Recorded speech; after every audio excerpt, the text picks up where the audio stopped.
Hearthstone. No matter what you think about this game, it's without a doubt huge for its genre. Initially released in 2014, although it's lost a lot of its former glory by now, it definitely made some serious impact on the gaming industry, both PC and mobile. Many people played it, even more heard about it, and very few popular Twitch streamers haven't played it, at least for some time. In fact, many of them built their entire careers on this game alone, not to mention that it's become a considerable esports discipline, for example with the prize pool of Grandmasters 2019 reaching 500k USD. However, many people are questioning its state these days. Is it worth to try it now after all these years, if you never or almost never played it? Is it hard to catch up with other players? And finally, is there anything interesting for you to return to the game if you played it before but dropped it for some reason? Let us find out.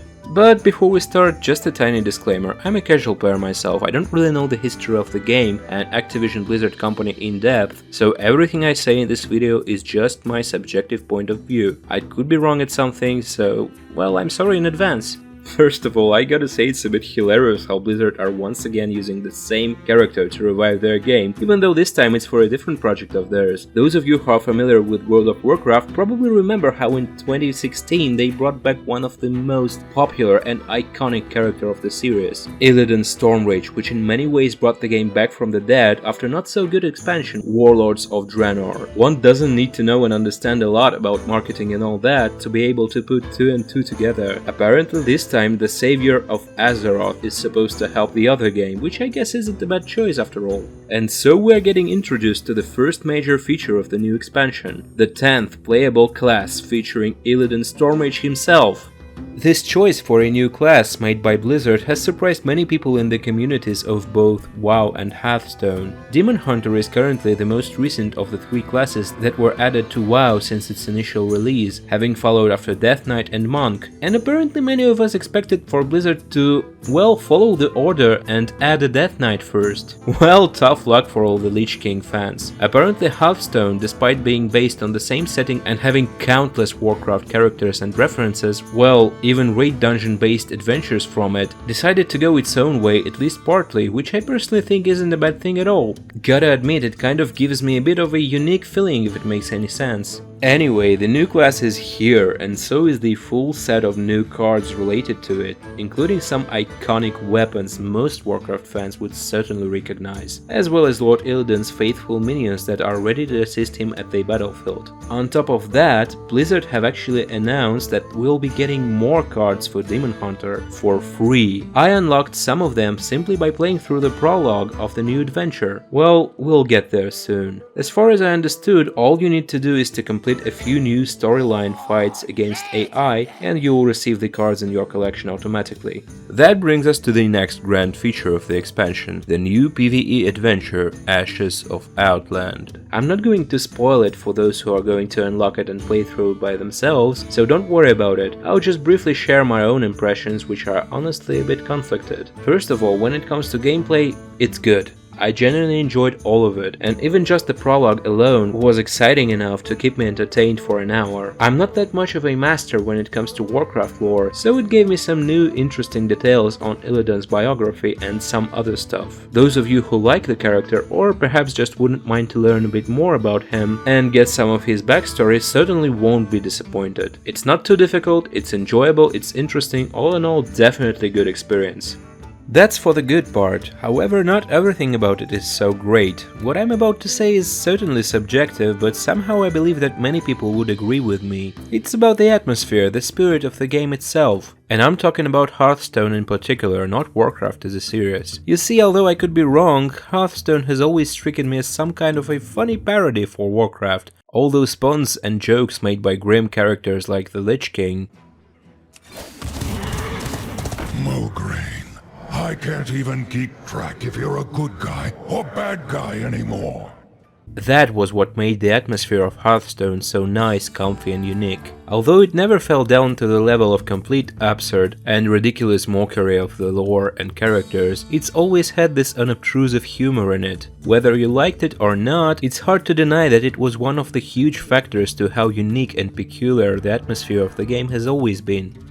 This time though, it's suddenly completely different. I mean, compare this the artwork from one of the previous adventures to this right here. I learned the ways of the demons and gained their trust.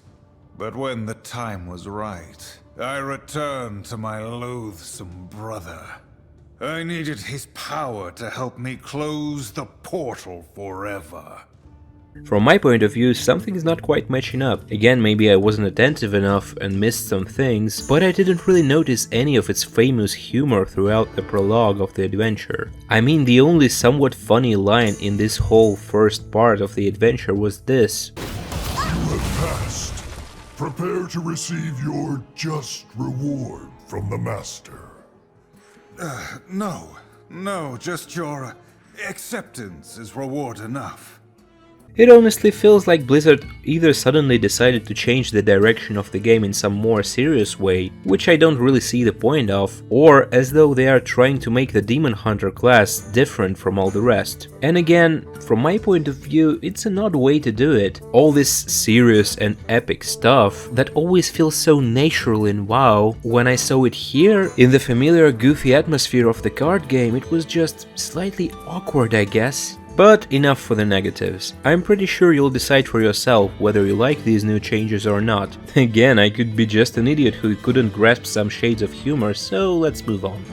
Another huge addition of this update is the rework of the ranking system, and it looks really good. As I already mentioned, I'm a super casual player, but man, the one that was previously in place has always felt so outdated and needing for an upgrade. And here it comes at long last. They have introduced the new system of leagues: Bronze, Silver, Gold, Platinum, Diamond and finally Legend. Well, it's obviously not really new, but at least it adds some new flavors to that ancient system. I believe now it will be more interesting and more comfortable to play ranked games, but then again I'm nowhere near the level of good players, so perhaps some of you would like to share your opinion on these changes in the comments below. I'd like to hear from you guys and your takes on it. And finally, from my personal point of view, the biggest and the most long-awaited change Blizzard introduced. They have added this fantastic new duplicate protection system. How does it work? Very simple. As you're opening packs with cards, you will never get a duplicate of a card you already have 2 of. In other words, the more cards you have in your collection, the more likely you will get the one you're still missing.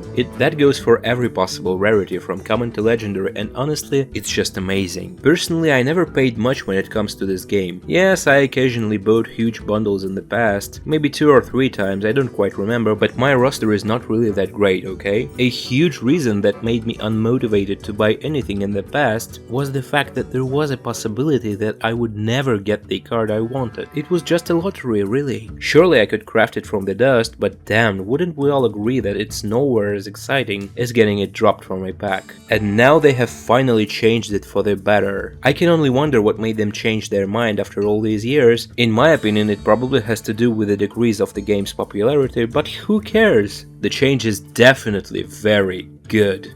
So that's basically it for now. Did I like the expansion all in all? Rather yes than no, and it's surely entertaining and it looks quite promising. Besides, there's a lot of quality of life improvements. The adventure is a lot of fun and has some amusing new mechanics, and so is the new class. Will I continue playing it? Most likely, at least for some time. Would I recommend it to a friend? Yes, definitely. And the rest I'll leave for you to judge. Now, what do you guys think about this new update and the current state of the game as a whole? Do you still play it? Do you feel like trying it out if you've never played it before? What do you like and what do you dislike about Hearthstone overall and Ashes of Outland in particular? Please share your opinions in the comments below, and if you like this video review, please don't forget to press the like button and subscribe to get more videos about Hearthstone and other games. Have a nice day and see you next time.